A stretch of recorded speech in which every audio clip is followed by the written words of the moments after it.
Welcome to another episode of the Minorities Report podcast. I am Antonio Algazar, and I'm here with... Jason, a.k.a. Techno. And we're going to be reviewing another movie for you guys. Everybody ready? Y'all ready? We're ready. Yeah? Yeah. Jason speaks for all of you guys. Everybody, I am your speaker. All right. Well, today we're doing a John Hughes movie. We're doing back-to-back John Hughes movies because we got to get Antonio out of that fear he had. Yeah, I'm still trying to shake all of that real to my core fear that I got from Hereditary. So we're going to watch some movies that are palate cleansers for horror movies. And boy, was this a palate cleanser. A little bit of... Stop, man. Yeah. These are the things that I get, like I find ways of ignoring and getting out of my brain, only for you to fuck it up. That'll be the last one. All right, so today we watched Breakfast Club. Yeah, buddy. John Hughes. This is an old school classic. Both movies we're doing are classics. 2 weeks from now we'll be doing 16 Candles. So yes, that's enough. We'll be hitting you up with a live drop of 16 Candles. It's not gonna be live. Oh, okay. All right. So let's get into this movie here, man. You've never seen this movie, obviously. I've seen this movie quite a few times. Quite a few times? Yeah, quite a few times. Why? For sure, quite man. a few times. It's an old school classic. It's a comedy classic, man. For sure. A comedy classic. This was a comedy. Yeah, definitely a comedy, and it's like an American Pie, sort of, American Pie in the 80s, or like Porky's. There's always been these type of movies that are the teenage angst, coming of age tales, comedies mixed with, or I should say, real life situations cloaked in comedy. Like Dewey Cox Walk Hard. Oh yeah. Yeah, exactly. Yeah, that was I remember when I saw that one, I'm just like, hey, this is just what it was like when I was growing up. Yeah, exactly. Suffering through the days. Yeah. So yeah, this one came out. This was like his second or third movie he did. This guy really, in my opinion, was really able to nail teenage talk or teenage conversations or the way people communicated them with each other in the 80s, at least. Obviously, things have changed. These movies are definitely products of their time. I'm not going to try to even front on that right off the bat. I knew that going in. It's an early 80s film. Breakfast Club was 1985. So, at this point, the thing with John Hughes films is I'm slightly too young for these. I have a lot of friends who they were of the age. Yeah, because you were 5 years old. Yeah, I was 5 years old. I have a lot of friends who were like 15 right here. Okay, so it was directly aimed at them. This was for them. Exactly. For sure. American Pie was my version of that because Yeah. I was like 17, I think, when American Pie came out. Superbad was my version of that. Okay, sure. Yeah, absolutely. Because I was like 16 or like I was like 17 or 18. Absolutely, because I was in my 20s when that came out, and I remember watching it.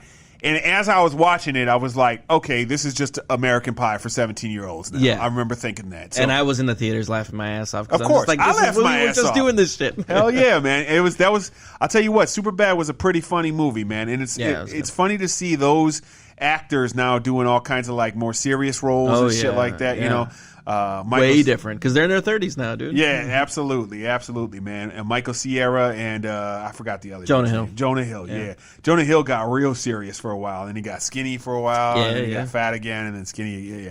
But that's not what we're here to talk about. We're here to talk about The Breakfast Club. This movie starts off with a song that I absolutely loved right away. Hey. I audibly, my first note is music starts playing, and I audibly went, oh boy. Yeah, no, this was when the music started playing. I felt like I was at home, bro. Oh, I was like, yeah. Here we fucking go, baby. I'm ready for this shit. I love the music intro.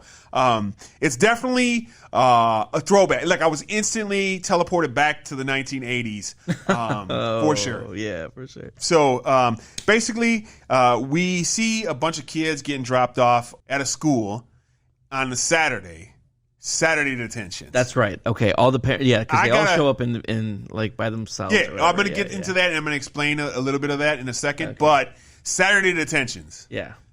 Were these a thing when you were in school? No, definitely not. Definitely were when I was a kid. That's hysterical. I served quite a few Saturday detentions. That's so. One of my notes for this was 8-hour fucking detention. You get fucked. I'm not doing 8-hour Saturday detention. I'm not showing up to that shit. Check this shit out, bro. You would have two different types of Saturday detentions when I was in high school, okay? You had a 4-hour or an 8-hour, just depending on your offense. That's horse shit, dude. That's horse shit. I agree. There was some ridiculous shit. And what was worse would be like, if you skip school, basically, you would get a Saturday. If you did something egregious, you would get a Saturday. Fighting, stuff like that, you know. Things that you get arrested for now, you used to get Saturday detention for when I was a kid. Yeah. You know?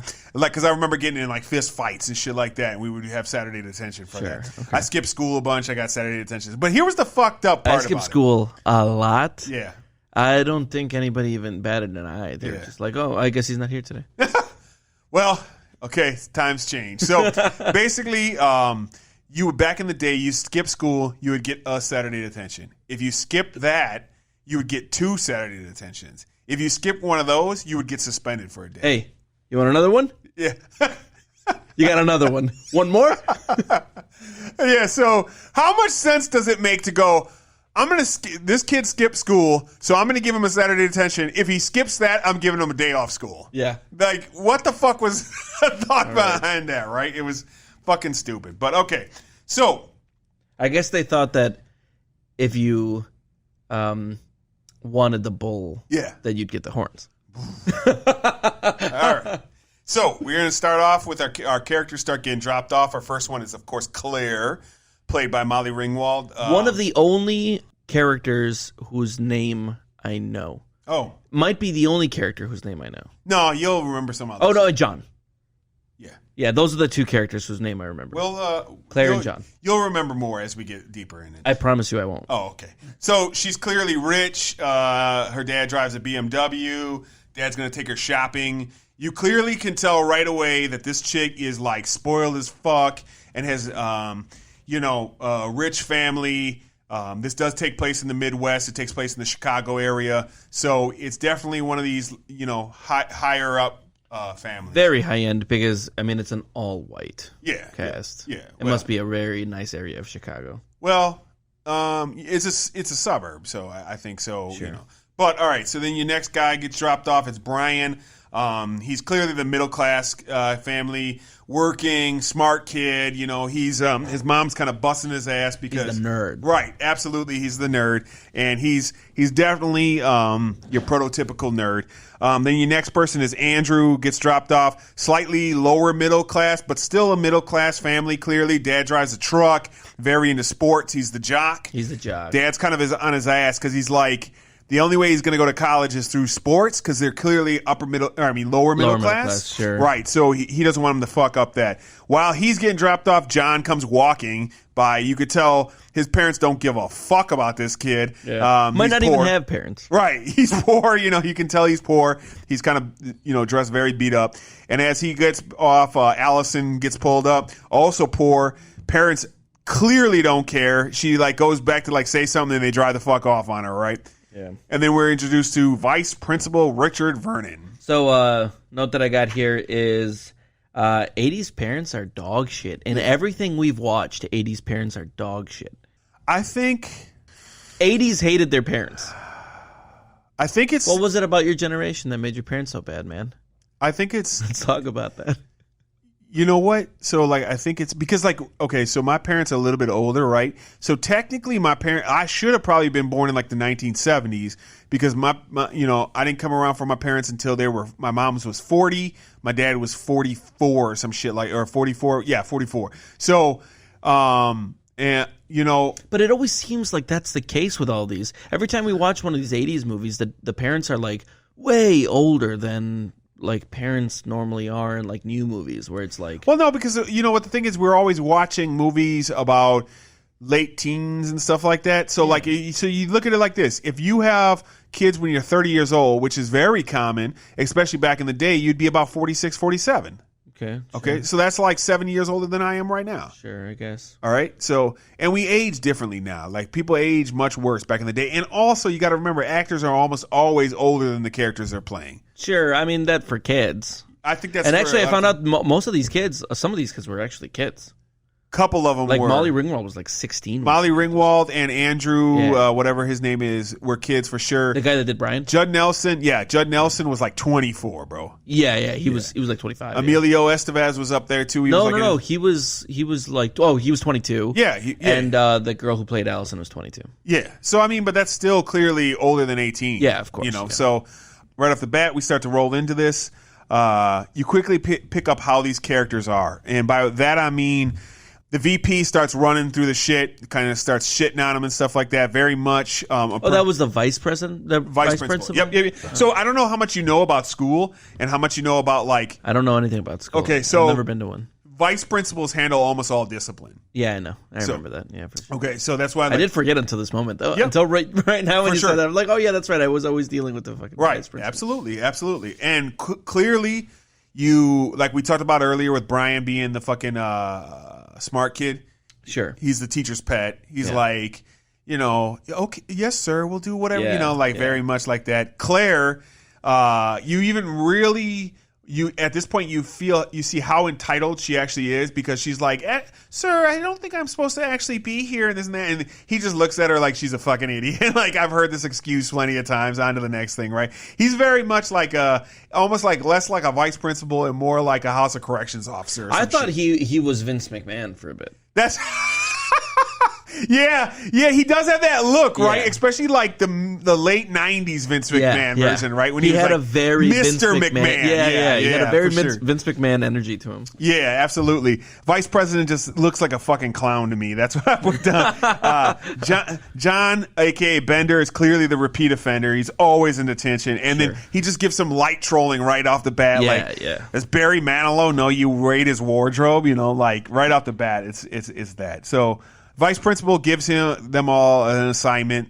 They need to write about themselves, to explain themselves to him and this and that. Yeah, bullshit. Write an essay explaining who you think you are. Yeah, who you think you are, and he doesn't want fucking one word written all over and over. And yeah, it's pretty bullshit. And right as soon as he leaves, this homework can get fucked. It gets thrown right into the trash for the most part. Then you get a little bit of fucking around, a little bit of conversations, this and that. Getting to know the characters a little bit better, and then Bender goes and oh, hold on. I've already got. So I wrote down 3 insults that like stuck out. Yeah. Okay. The first is brownie hound. Yeah. He called him a brownie hound, and I was like, never heard that one. Oh shit! Wait a second. How did you not think this is a comedy, bro? I couldn't place the tone. Okay. To be honest. And I actually have a note about that later. Okay. I'll bring that up. Then I also put butt face. Yeah. So butt face was also like because I can't remember. Total who said it. 80s insult. Yeah, but I was just like, okay, Yeah. all right, butt face. Yeah. And then the last one was eat my shorts.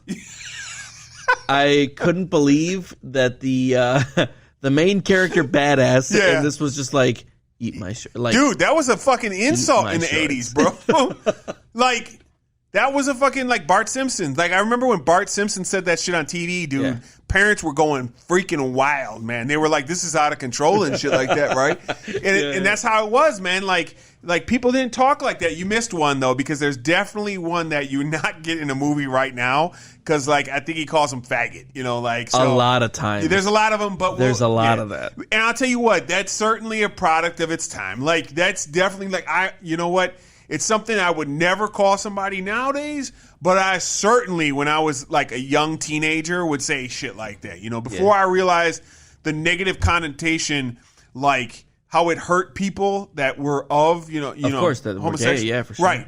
I didn't know any homosexual people growing up or anything like that. So it's in the 80s, it was definitely, you didn't give a fuck about that shit. And I'm not going to try to justify it by any means, but I'm saying that was definitely authentic. I'll say that. Sure, yeah. That really was how people talk. Absolutely. Yeah. There's everything in this. Both movies we're going to talk about. I don't buy that. Okay. Yeah? Yeah. We'll go into it. Yeah.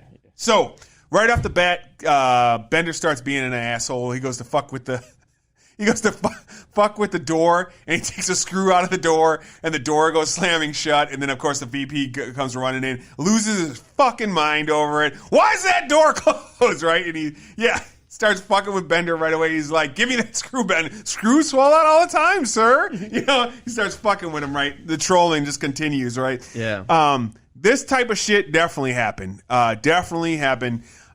So I was in high school in 1993. I started high school. No, 94 I started high school. I mean, we fucked with teachers like this when I was in school, bro. Okay, so you might not know. In the entire time that I went to high school, I didn't see a single teacher get fucked like this with any students. Dude, okay, so I'll tell you some stories. So I am ADHD, like very, very severe ADHD. I used to be on medication, shit like that, okay, when I was growing up. And so because of that, I was in ED classes as well and shit. I used to be, not ED. LD. No. Learning disability. ED. I didn't have a learning disability. Okay. I had emotional disability. That's what they would call that shit, Sure. okay? Basically, I was a fucking asshole, okay? Yeah. And I don't actually know what ADHD is. Okay, so it's basically like, it's hard to explain. I know that it is an attention disorder. Deficit disorder, right. So basically, for instance, one of the reasons why I'm a pretty good painter now and a commission painter right now is because when I can sit down, I can literally paint for like 10 hours if nobody interrupts me. I can sit there for fucking 10 hours straight and paint it. But if I do something, if somebody wants me to, it is very hard for me to read a book, for instance, okay? Unless it's something I absolutely am in love with. Like even a deep graphic novel has a hard time keeping my attention and shit like that. And I will read it for and I'll have to go do something else and then I can come back and look at it. And it just gives you this weird sense of not being able to focus on anything that you don't give a fuck about, but need to give a fuck about for life.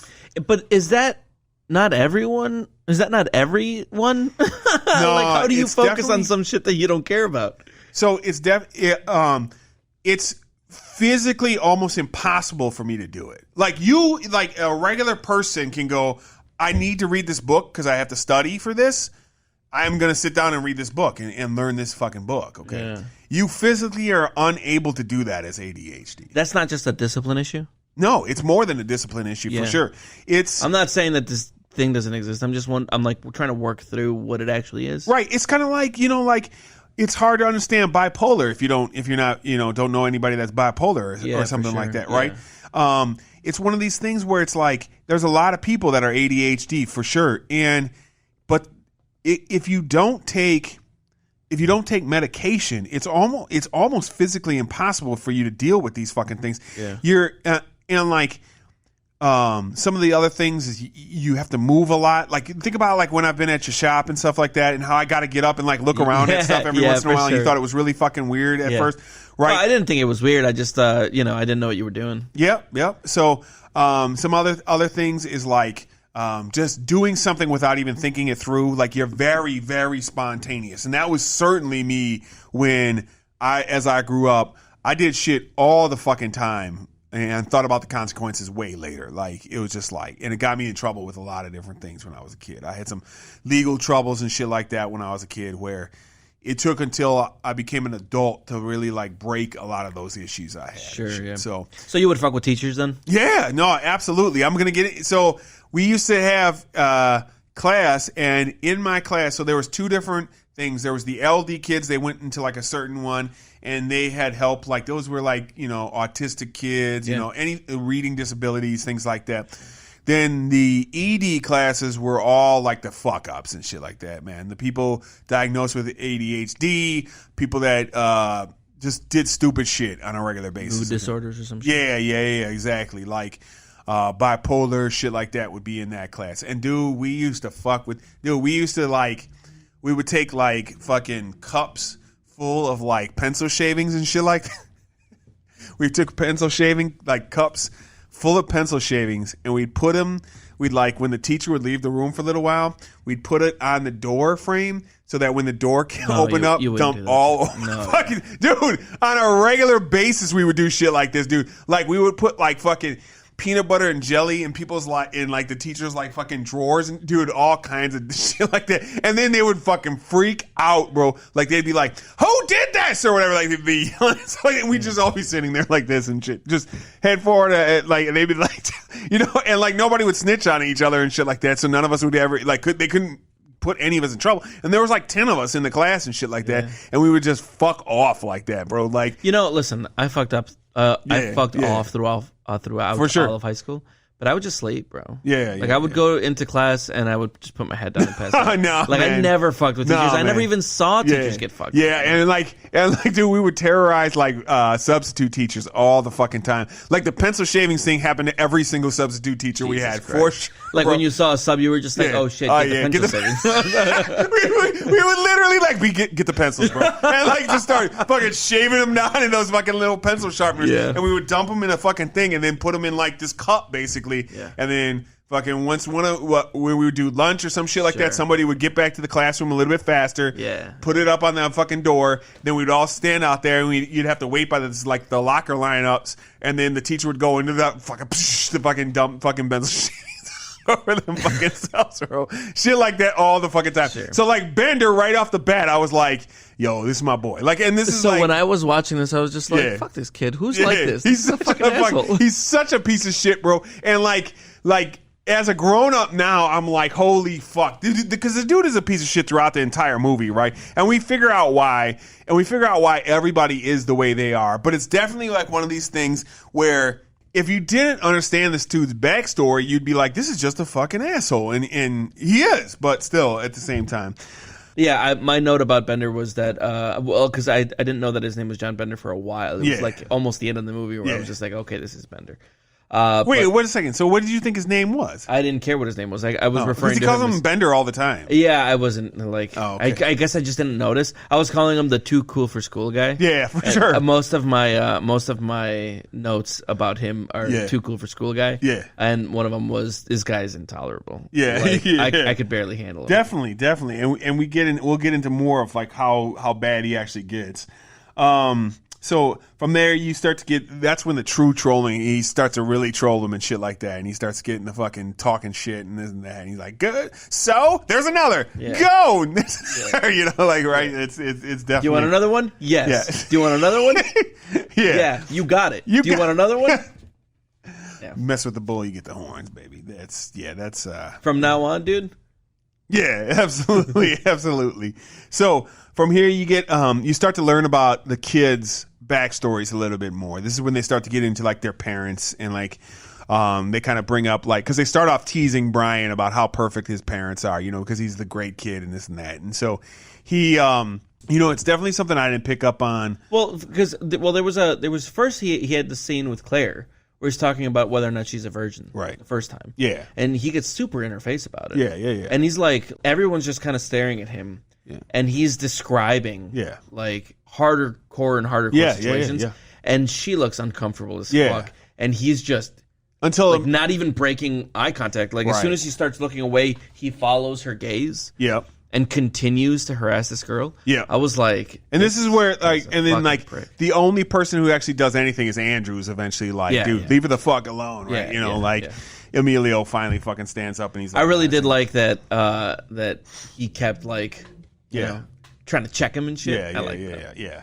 Andrew is definitely kind of like, he doesn't want to get involved with it, but he's just like, he's a decent dude clearly, so he's like, you know, at some point he's just got to kind of fucking say something, and he's not going to fucking allow it to keep on going. And then they start to get into, so that happens actually before he fucks with the door. After he fucks with the door is when they start to get into the parental situations. Yeah, okay. Well, where's the first janitor scene? Because the first janitor scene was really weird. That's coming up. Okay. All right, so he starts to troll everybody. He starts trolling, and everybody's laughing when he's trolling Brian, right? And this is so like teenager to me, because like you notice how like everybody's laughing because he's making fun of Brian, but then when he starts making fun of somebody else, then they kind of start to get salty and shit like that, and then they're like, wait, what? You know, like, because that's how somebody's getting ganged up on, we'll all gang up on him, but you don't show that empathy a lot of times when you're a teenager, because you don't know it, because you're a fucking kid at that point in time. So they make fun of him, then they start talking about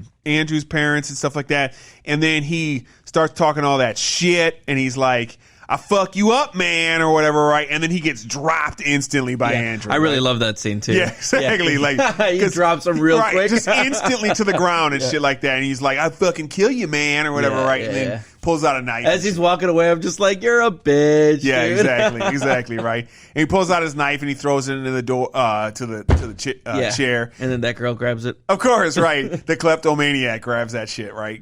And that's the first thing she steals, and of course, then she steals constantly throughout the rest of the show. Yeah. Sure. So this is when the janitor comes in, right? And then they start fucking with the janitor, and that janitor scene seemed so weird and out of place. Yeah. I was like, "What the fuck?" Like, what was that scene? And then immediately after that janitor scene, it's like a whistling scene, and they're all whistling like a song together in unison. And I'm like, like, this is, at this point, I'm thinking, I'm not sure what kind of a movie I'm watching. Right. There are some scenes that are almost like, is this a fucking dream or some shit like that, right? It's very weird sometimes. Yeah, the janitor kind of fucks with him, and he's like, you think I don't know? I know everything about all of you, or whatever. I read all your letters, and this and that, blah, blah, blah.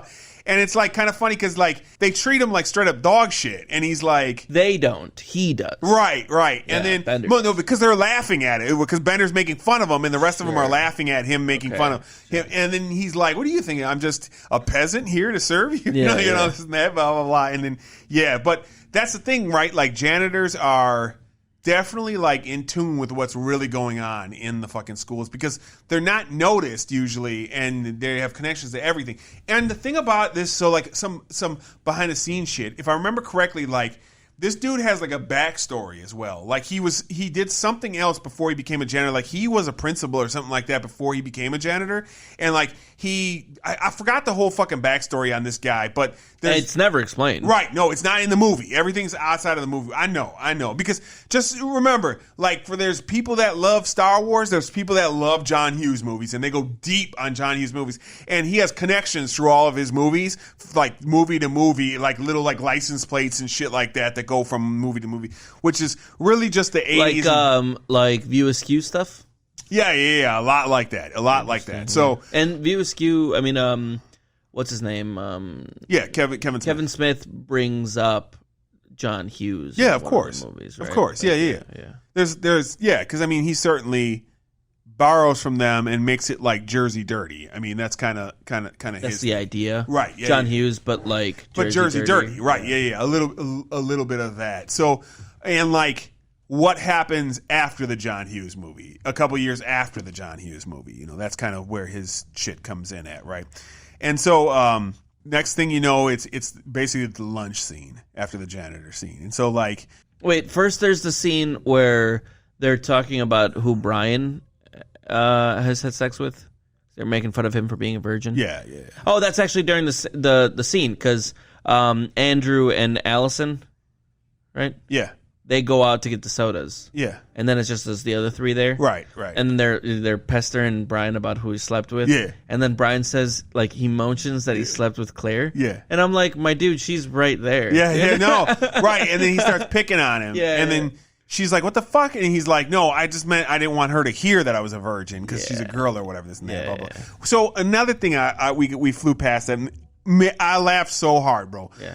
When... There's a scene where we kind of jetted past it, but when Bender's fucking with the principal with the door and shit, and he's like, he tries to hold the door open and put the chair in the door, and he's like, "Sir, that's not going to hold." That the door's way too, and the chair goes flying out the thing. I laughed so fucking hard, bro. And then he wants them to pick up the whole fucking magazine rack and put the magazine rack in there. He's like, "That's a fire hazard." It's gonna. And he's like, "What are you thinking? Get this back out of here! Like, why would you even think this would work?" Or whatever. Right? Like he's just so disrespectful. And you see this dude like being so frustrated because he's disrespected by these kids, and none of these kids give a fuck about who he is. And that even comes up a little bit later. But so you get to the lunch scene, and you're right, they go to get the sodas and whatnot. And at this point, I'm thinking John Hughes really is an asshole to this goth girl in the lunch scene. Yeah, because that's when like he starts like letting her talk and shit. Yeah, and she's like a real freak with like she takes the bologna out of the sandwich. And no, it's not bologna. What is it? Pickle loaf. I don't know what that is. It's like fucking bologna with like pickles in it. Okay, well, Fucking disgusting. never heard of it, but she like takes it out and then replaces it with like shit tons of sugar. Sugar, yeah. And starts eating it. And, like, I'm just like, this is what to John Hughes. This is what a goth kid was. Yeah. Just like an absolute fucking freak. I mean, to me, that was what a goth kid was. Like, That's very weird, very left field, very, very much somebody who would take sugar sticks and make a sandwich out of it. okay. So I was a goth kid, So and you ate a lot of sugar sticks? and this is like offensive. Like, Oh, I, okay. like I was watching this, I was just like, fuck John Hughes. Oh shit! It was getting hitting a little too close to home. No, because it was Oh. just like everybody else was like this, like, oh, I'm the jock. Whoa, and I just no, try no, too no, no, hard. no, no, And no, like no. the goth was just like, oh, she's just a Every- fucking freak. Everybody has major problems. And shit, Oh, right? major problems. Like- they all eat sugar and steal. No, right. So like, but like the prissy girl. Oh, wait a second. I want to bring up how weird it is that the prissy Chicago girl is eating fucking sushi for fucking lunch. When Okay. she pulled out a bento box, I was just Yeah. like, all right, Yeah. I see you. Yeah. So like, dude, people didn't eat sushi in the fucking 80s. Can I tell you, that should have been the goth chick. Yeah, the eating goth sushi? chick should have been eating the sushi. Yeah, so, yeah, you're probably right. And the fucking Andrew pulls out like 2 meals worth of shit, and everyone's looking at Yeah, him, which yeah. is so That tracks. obviously Yeah, for right. sure. He's a wrestler, so Yeah, he's got a yeah, fucking ovary. That one was probably more offensive to me because I'll tell you what, I definitely played football and I played fucking. You weren't eating that much? No, I was not eating that much, bro. That was fucking overdoing how You bad weren't we eating ate. 3 sandwiches and a bag I was of eating chips a lot. and a banana? Yeah, I was eating a lot, but I was definitely not eating that much. So then we get into the kids are going to go fuck around now and stuff throughout the school. Yeah. So they start running throughout the school. Hold on, before they do that, I really made it a point to say that it's like this movie invented stereotypes. Not because this must have been like the first thing, but it's because they played up the idea of people fitting into stereotypes. Yeah. To like to 14. Too much, right? Yeah. Because like insane amount. They were just like stereotypes are fucking real. yeah. Man. And I'm because like, I look at this movie and like, were any of these characters like you? Like, did you look at any of these characters and go, oh, I was that character in school? No. Yeah, and that's the same thing with me because I was like, well, I used to play sports like Andrew. I played football through fucking senior year. I fucking ran track. I fucking, but I also fucked off like Bender regularly. Like when I wasn't doing sports and shit like that, I was fucking off completely. So like, I was like those two kind of together, right? Yeah. And now what's funny, I was like Bender and Allison kind of together. Yeah, but that with I could little see. bits of other things. Right. Yeah. And it's like, so yeah, they really kind of over stereotypical. They're just like, they're only this. Yeah. This is what they are and they're nothing else. Absolutely. It just didn't fit perfectly. It was too stereotypical. But it was 80s comedy, and so that's what the 80s kind of did, man. So it's so funny to me that this is comedy. I was not laughing. That's weird. That's crazy. I laughed so hard throughout the movie and shit, man. Yeah. So you get to I didn't even realize this was a comedy. For sure. After the kids are running around, because Bender, basically they go out because Bender's like, let's go do something. Oh yeah, and then I wrote down the Scooby Doo chase scene was off the wall clown shoes. So ridiculous. And then I wrote down, is this supposed to be a comedy? Yeah. It's absolutely is. And like, I love that they get to his locker because basically he wants to go get some weed. Sure, yeah. And he's like, he didn't ask any of these people to come. Ton of weed too. Yeah. He didn't ask anybody to come with him. Yeah. They just all started to go with him and shit. So, for sure. And he's got that Claire fucking first. guillotine in his fucking. Dude. That was so funny to me, man. Dude. Because that's such a fucking high school thing right there, bro. To have like fucking traps and shit like that in your fucking locker, dude. We used to do that type of shit all the time. No, you didn't. Nowhere to like the point of like a guillotine. You didn't do this. Not a guillotine for sure. We You had didn't, traps. absolutely, bro. Yo, my locker was a mess, but Yeah. I don't think I ever met a single person with traps in their fucking Not locker. like ones that would like physically hurt you badly, but definitely things that would like. You know what? We had the internet. That's why we weren't fucking ridiculous like Yeah, this. Because yeah, at this that's point, true. dude, the internet had mellowed us out. Yeah, we would have things like back in the day when you used to steal clothes and stuff like that, and they would have those like color burst things. Oh yeah, of course I remember stealing clothes back in the day. I mean, are you like, fucking kidding me? What are you even talking about? I mean, like, you know, like back in the day they used to have, like, I didn't steal clothes because I didn't know, but like these fucking color burst things that, like, if you steal clothes, you couldn't steal the clothes with the color burst things on them because they would burst. They would burst. I thought that was just money in banks. No. They used to do it on clothes Really? too. Yeah, absolutely. Yeah. Right. So you would basically, if you try to take the fucking thing off the, because like I used to work at Kohl's, Sure, so we used to I have see. to like. Yeah. So when I was in high school, I worked at in Southridge at Kohl's, and we used to have to take this fucking like thing, and you would pop off the color thing or whatever, right? Yeah. So what we would do a lot of times is take those color packets and shit like that, and then you would like rig them up. So if somebody opened your locker too fast or some shit like that, it would spray color on them and stuff. That so, never happened. where the fuck would I even make this shit up, bro? Like, how would I even? So ridiculous. No, man. yeah, we used to come up with all kinds of stupid shit like that, man. Like, because, like you point out, dude, we didn't have like the fucking internet and shit, so we had to fucking, you know, we would have food fights. We would do all kinds of fucking shit. Dude. I'd skip school and smoke weed a bunch, but I never like rigged my locker with an explosive paint bomb. No, like it wasn't like over the top shit. It would just be like you would have ink all over you or some shit like that. Like it would be fucking, you know, we would fuck off, you know. It would be fun times, man. It was definitely fun time. So at this point, everybody has to be a little bit of a hero, right? So Bender takes the fall for everybody else. So he goes to play basketball and he's screaming and shit like that. I want to be an airborne ranger, you know.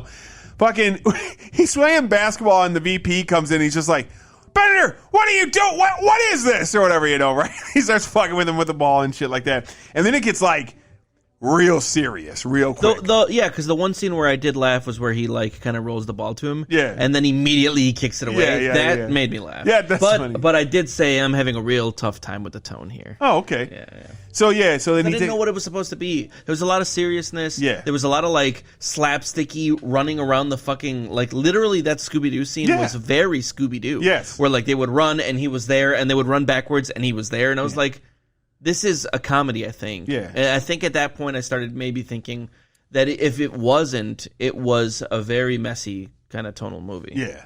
And then you get like, no, you're right. It definitely has some weird things going on. And I really noticed. Yeah. I know what you were I'm about to talk about. The VP gets real fucking serious. The vice president or the vice principal in the broom closet, dude. I bet, was real fucking wild. Dude, what a psychopath. So like before this scene, he seems like a stressed out dude who's dealing with like shitty teens, and it just is what it is. He goes from that to like straight up villain at this point. He's like, one day when you're out of here, I'm going to find you and I'm going to beat the shit out of you. And he's just like serious as fuck. Yeah. And he's just like, here, you know what? Fucking shit right. He's like, here, come on. Punch me right here, bro. I'll let you take the first shot at me. Right here. Just go ahead and do it. I just need you to take one shot, right? Like, yeah, he's like, nobody's gonna believe you. No one's ever gonna believe you. You're a piece People of like shit. me. Right. You're a fucking liar. All right, I'm respected here. You're a piece of shit. No one would even notice if you were gone, you know, this and that, blah, blah, blah. Which is like, damn, man, that's some fucked shit dude, right there. You went wild. Yeah, man, you're like, holy fuck. Okay, so it's a very weird scene. So he leaves that alone, and then you get back to the kids, and then instantly Bender starts crawling through the fucking air area to go back into the library, which what the fuck for? I don't know. But he's like, I'm going to go back to the library. They get back in the library, and that's when the weed starts. Oh, before. He crashes through. Yes. And then he hides underneath the desk. Yes. And he puts his face in between Claire's legs. Yes. Yep. And then when the vice principal shows up, he's just like, "Where are they? Everybody!" What was that commotion? Then he leaves. Sir? Yes. And when Bender gets out, she's just like, "You're a fucking asshole for doing that." And he's just like, "So sue me," but like, she should have sued him. Yes. like for real, he should have been like sued. That's a fucking assault. Sexual assault. Hard as fuck sexual assault. I was like, the funny thing though is like that is absolutely sexual assault. And in the 80s, that would have just been playful. That would have been considered playful. Like, there's no way a cop would even take your fucking statement if that happened in the 80s like that. Yeah. Like, it's not going to happen. Like, they're going to be like, oh, okay, boys will be boys, right? Yeah. Thank God that's not our life anymore. But even with Brock Turner, that was still. I don't know what that is. The swimmer kid who raped the girl behind the dumpster, and they were just like, "Hey, listen, 20 minutes of action. What are you gonna do?" I mean, that's still happening, you know.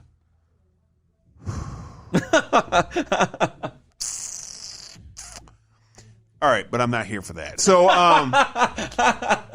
you're right, and that's the whole scene is really weird. And then they're like, "All right, let's fucking smoke up," and then they just get smoked the fuck out in the library, bro. Shit, yeah.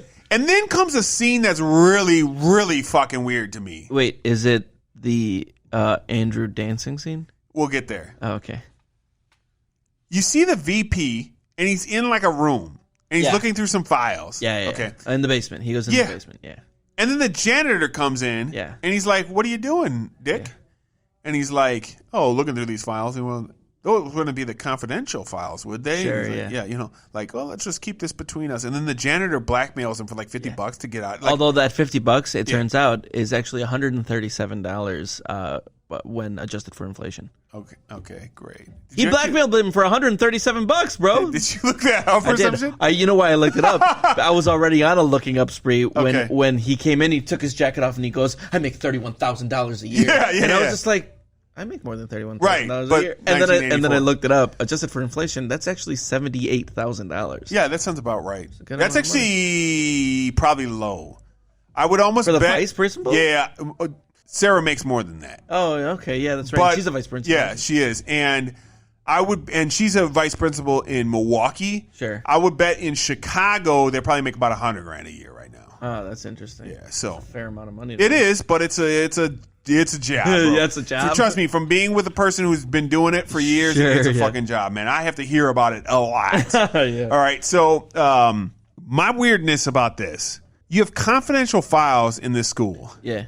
Who can go through them if the vice principal isn't one of the ones who's allowed to go through them? Sure. Like, that makes no sense if to you me. Walked like, in, I'd be like, "What are you doing here, man? I'm the vice fucking principal." I'd be like, "I'm blackmailing you for coming in the room with the fucking confidential I'd be files." like, "You know what, dude? You're fired. You're fired, right?"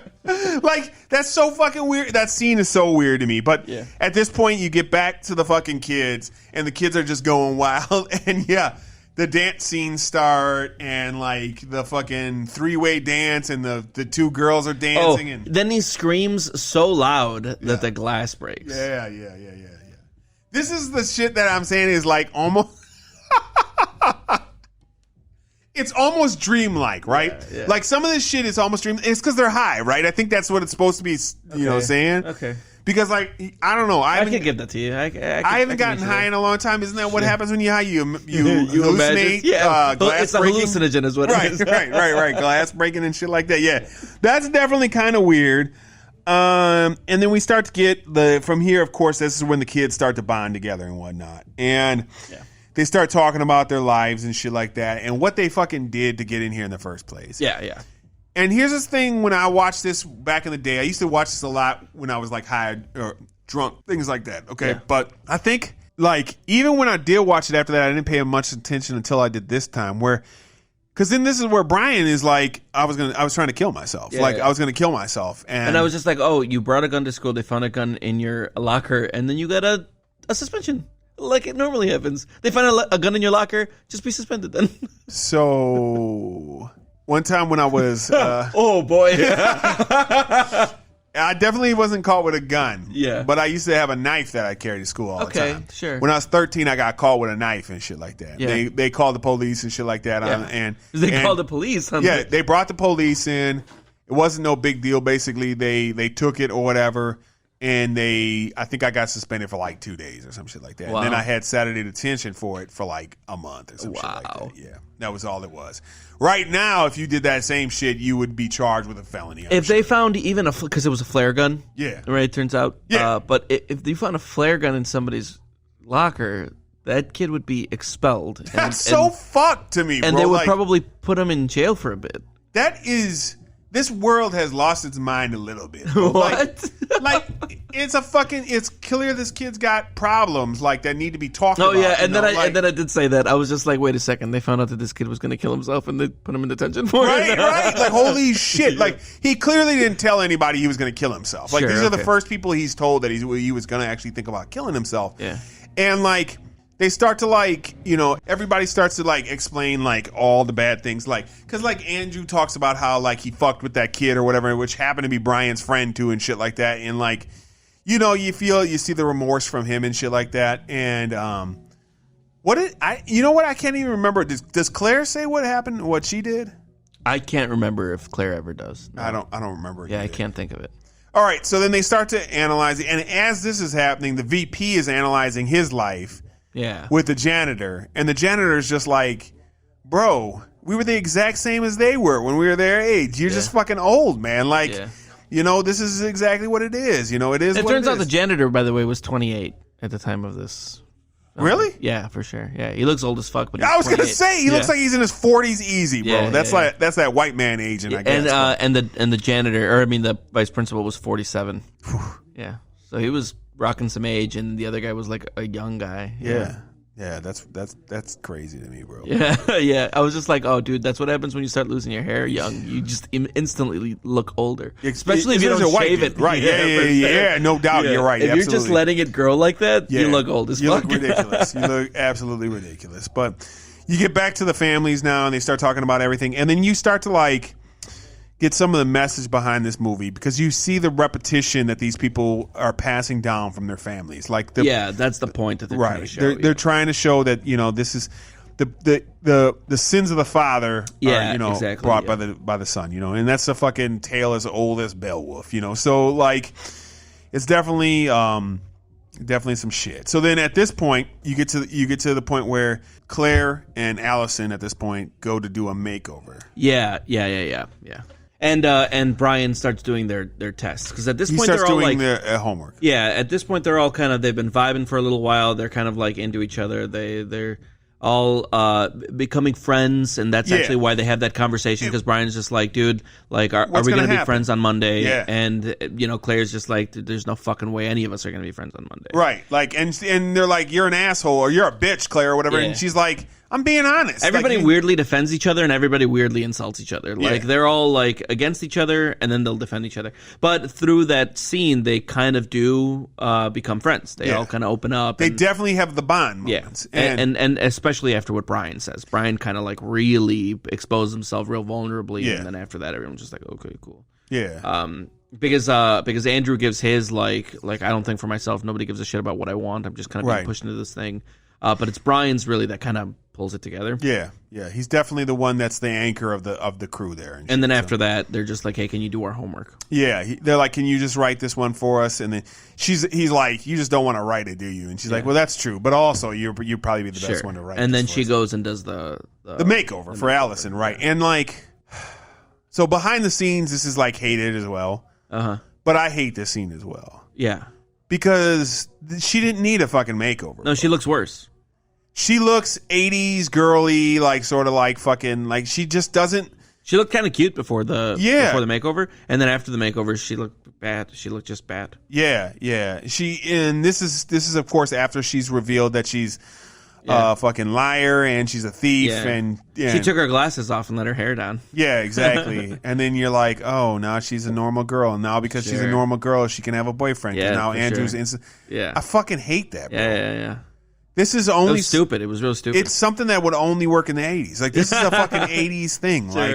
Very fucking. I find it offensive now at this point. This woman has to fucking change who she is. That's fucking bullshit, bro. Yeah. And then of course, so then you have Andrew hook up with and then of course the thing we knew was going to happen all the entire movie. Fucking Claire is good with Bender and shit, and then she's fucking falls for Bender, and then the fucking detention is finally fucking over. Yeah, and they get to go home. Yeah. And you get the kissing scenes and this and that. Yeah. Everybody gets their kissing scenes. This end is so 80s. It's ridiculous. Yeah, it was pretty 80s for sure. The whole movie was pretty 80s. Bro. Definitely. But it's definitely one of those things where it's everything, I liked everything up until this last 15, 20 minutes. A little bit long. I'll admit the movie got a little bit long, especially the smoking scene. Yeah. There's so many bonding scenes. You definitely didn't need as many as they had because there's 7 of them. And there was a lot of dance scenes. Yeah, and just things like that. And the dance scenes, I'm talking the dance scene. Yeah. And the whistling scene. Yeah. And the high scene. Yeah. And the Scooby-Doo scene. All of these weird, almost they're scene cuts almost, right. Transition scenes. Definitely, you get everybody goes home so Allison looks like a completely different person. Like nobody's even like, Yeah, who the nobody even fuck? bats an eye. Like, and of course Andrew's dad is like, who's this fucking broad Yeah, for kissing sure. my son or whatever? You Yeah, know, like fucking great. And like Claire's making out with John. yeah, And like right next to her car. Yeah. And she gets in, and I guess the dad or the mom or whoever picked her up was just Mom, like, yeah. I guess I'll let this happen for a little while. You know, Yeah. like they can go ahead and do this. Yeah. I don't know who that guy is. Clearly Yeah. the first time that she's seen him. yeah, But okay, I guess this is fine. yeah. I don't have a daughter, so I don't know how you would react. To Well, something. like it's not even. It's just like she didn't have a boyfriend, right. and now it's the tension. And I guess I'll just let them make out next to the car. You know, like you're not gonna. Okay, what's going on here? Yeah, you know. that's funny. That's some funny shit, bro. It's very weird, and then it just kind of wraps up with all of them going their own ways, and then you kind of. So, do you think these people become their friends the next day? Sure, You know, yeah, Monday? yeah. they're I believe like- it. Yeah. I believe that they're like in passing, they'll be like, hey, what's going on or whatever. So I like to believe that as soon as this movie was over, they're regular people who are just like, hey, what's going on, man? yeah, They're just like completely normal. some over the top behind the scenes shit. Let me get into some of my Okay, favorite sure. behind the scenes shit. Yeah, please. So the janitor, he was a serious dude who was all about his craft. Okay. Oh no, is this another one of these fucking Freddy Krueger, where he takes it so seriously, and I'm just like, this dude was dog shit. He is a very serious dude. Yeah. He was in a bunch of serious movies before this, and he was in actually Apocalypse Now. Have you ever seen that movie? What? No, I've never seen. Yeah, he's in Apocalypse Now, I'm which pretty is sure that you've told me that. We Very have to watch famous Vietnam movie Yeah. with Martin Sheen Sure. as the main character, and it's he's a is he a ranger? I think he's special forces. He's got to go into Vietnam. I think Is it Cambodia. Apocalypse Now like a 70s movie though? Yeah, absolutely Wow, is. okay. 73-ish or 74, something like Wow, that. this dude was like 24 in this, or 28 in this movie. Yeah, What so is that would it, have been about like 10 years earlier. like 18. He's probably 18 or some Jesus, shit like yeah, that, somewhere sure. around there, right? I might be a little bit off on Apocalypse Now. It Got might it, have been yeah, 77 or some shit like that. Okay. But okay, so and in the film, Martin Sheen has to go hunting down Marlon Brando. Marlon Brando was a former U.S. lieutenant, and he kind of lost his shit. And he like helps like the Vietnamese and stuff like that behind enemy lines. So Martin Sheen has to go in and kill the guy. Okay, so the janitor was in this movie. He played like a soldier in this movie. Sure. Yeah. Very fucking serious movie. You Yeah. know, like very like Marlon Brando, very much a method actor. Yeah. Martin Sheen, and that was still when Marlon Brando gave a fuck. You Yeah, know? So sure, yeah. Martin Sheen, a very serious actor. Apocalypse Now won awards and shit. So okay, Sure. so very serious fucking film. A lot of first time guys in this film, like Harrison Ford, one of his first movies. The And Lawrence Brando's Fishburne. kind of like talked about as being the first real actor. Yes, absolutely that. So he was very serious. So in this film, the janitor was like trying to do his scenes, and Emilio Estevez and Jude Nelson, that's the guy who plays Bender, Yeah. are like trying to make him laugh as they're doing the scene and like trying to fuck with him and stuff like that. So, and he got like pissed with this Oh, shit. really? Yeah. Like he wasn't having it. He was like, He dude, was this not is down for the we're joke. here to work. Like, this is a Sure. fucking working place. Like, stop fucking around and this and that, right? Yeah. And he made a comment about how on the scene of Apocalypse Now, Marlon Brando had like, I can't remember if he had a heart attack or he had something bad happen to him, and he was like on the ground and fucking like going into convulsions and shit like that. And he Yeah. said something like, these two fucks would have been on the scene with Marlon Brando having convulsions. They'd have been laughing at him, thinking he was a fucking joke or some shit like that. Yeah. And then it got to being about Martin Sheen and shitting on Martin Sheen and this and that. And Isn't then- Martin Sheen like Emilio Estevez? So that's where we're going with Oh, this. okay, yeah. It's Emilio Estevez's father. Yeah. Okay. And then like those two people hated each other for the rest of their lives after that. On the Really? scene, they fucking hated each other, and they like never got along after that. Really? As he was like mocking his father and shit. Yeah, like for that. sure. Yeah, so Wow. that's a pretty stupid but funny behind the scenes thing. That just, That's over the top for sure. right. So a couple other things. A lot. 2/3 of the dialogue by the kids is all ad libbed. Really? Okay. Yeah. All right. So I could kind of see that. you'd have never guessed the budget for this. It was only $1 million. Wow, really? I mean, what are you paying for? Like, Yeah, I'm sure exactly. they like used some high school. It was in the middle of summer. They filmed Dude, in the middle of summer. $1 million? Yeah, How could this possibly cost $1 million? Right, because like they used a high school that I'm sure they probably paid like $2,000 to use in summer because there was no school or anything like that. Probably the biggest cost was just the fucking. But remember, most of your people, other than the vice principal, are like young actors, so you don't probably have to pay them a ton. Especially in the '80s, you probably paid them like $20,000 a piece or $100,000. Where did this go? Who knows? Just paid himself $1 million. Maybe Coke. Yeah, I don't know. Coke. Another funny thing. To make this shit happen, they wanted to make it as realistic as possible. So the kids, Judd Nelson and all those people, they fucking snuck them into a high school without telling anybody, including the fucking high school, and they just started attending high school. What? Yes. For how long? That is 2 weeks. They went to high school for 2 weeks and didn't tell anybody. Yeah. That is the most. There's nothing. I don't care about the joke fag. I don't care about the joke eat my shorts. Yeah. There's nothing more 80s than kids being able to go to a random school and not be noticed by anybody there, or like be called out like, what the fuck are you doing in this school? Who are you? Yeah, wouldn't the teacher, the very first teacher in the very first cast be like, hey, who are you? Yeah, you would think so. Who's this guy? They trick the kids and shit like that. And Judd Nelson used to, like, he got a fake ID made, even though he was 24, to buy alcohol for the kids he hung out with and shit like that. And then he would have one of those kids drive him back to his hotel, and he would tell these kids that he moved to Chicago. They hadn't had a chance to get a house yet, and he was staying with his dad. Wow. Okay. In his hotel. Well, yeah. And they just undercover hung out at this fucking school. This school. So I think he it was like straight up like, yeah, I was drinking with some underage kids. Yeah. Oh wow. Yeah. Okay. The 80s, man. Yeah. That is some 80s shit right there. Like, dude, and not only would somebody point you out instantly now, you would be arrested. Or escorted off the premises. No. Providing alcohol to underage people. Well, I meant like sneaking in the school and attending you would school. Be arrested. Are you fucking kidding me? You could have dude, you can't even get into a school without getting buzzed in. Right. Like I used to go to my son's school. Yeah, exactly. A school I used to go to as well. Sure, like my son went to Greendale. I went to Greendale. Yeah. I used to go there. I knew the people there that were still working. A bunch of the people were still working there 18 years later in the office and shit like that. And I still had to sign my name on everything and fucking all this shit. Yeah, dude, they take that shit seriously as fuck. Yeah. That would not happen nowadays. That's pretty much it for my behind the scenes stuff. There wasn't a ton here, but that was pretty much it. So would you recommend it though? This movie to me is really fun. I had a lot of fun rewatching this. I like the story behind it. I like the message it's telling. To be your own person, to not judge a book by a cover, not be afraid of who you are. Just be who you are. Don't be afraid to be the nerd. Don't be afraid to be the jock, anything like that. Just embrace who you are and live that way. I think that's a good message that even today people could benefit from. I think there are some dated things in this movie. I think jokes about homosexuals and stuff like that are not funny. They certainly didn't make me laugh watching this. There's a lot of things that did make me laugh, though. A lot of the slightly slapstick humor, a lot of Bender fucking with the vice principal made me laugh a lot.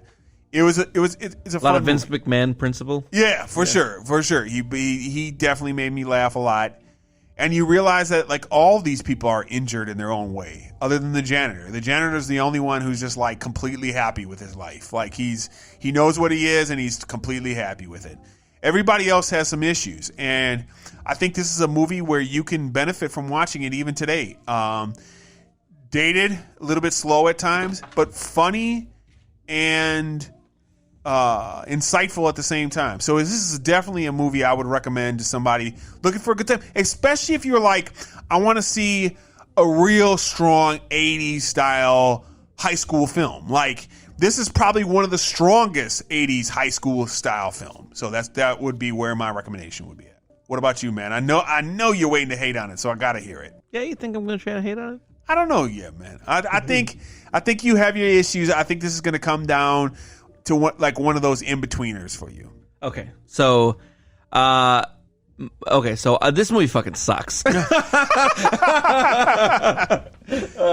fucking hated this movie. This movie was so fucking corny and on the nose and just bullshit the whole way through. Sure. So I wouldn't recommend this movie because I see what it's trying to do. It's trying to be like, hey, listen, the things that you think divide you, we're all going through some shit, and we all kind of express it differently. Absolutely. But we're all going through some shit. But it does it poorly. It does it in this like really shitty on the nose 80s way.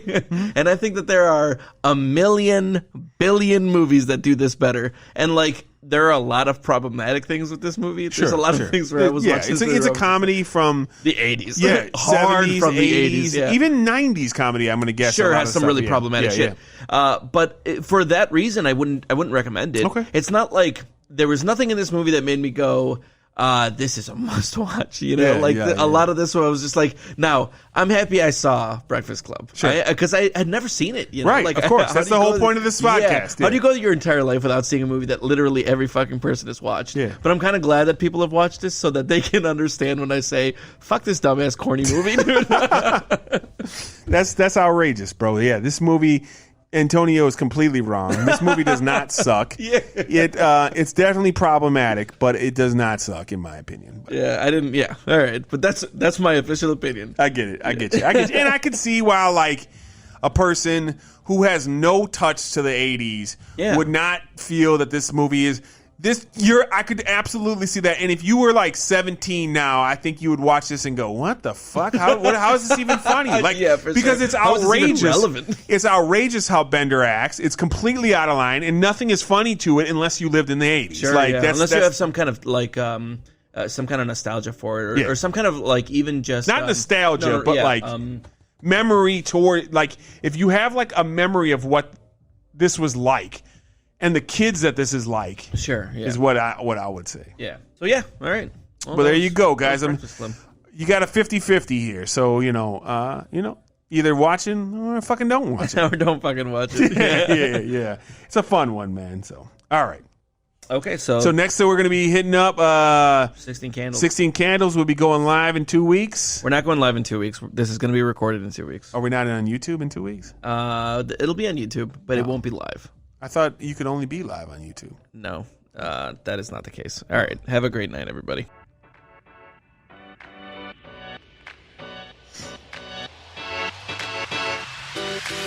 Mr. Vernon, we accept the fact that we had to sacrifice a whole Saturday in attention for whatever it is we did wrong. What we did was wrong, but we think you're crazy to make us write an essay telling you who we think we are. What do you care? You see us as what you want to see us as. In the simplest terms, the most convenient definitions. What we found out is each of us is a Brian, an athlete, a basket case, a princess, and a criminal. Does that answer your questions? Sincerely yours, The Breakfast Club.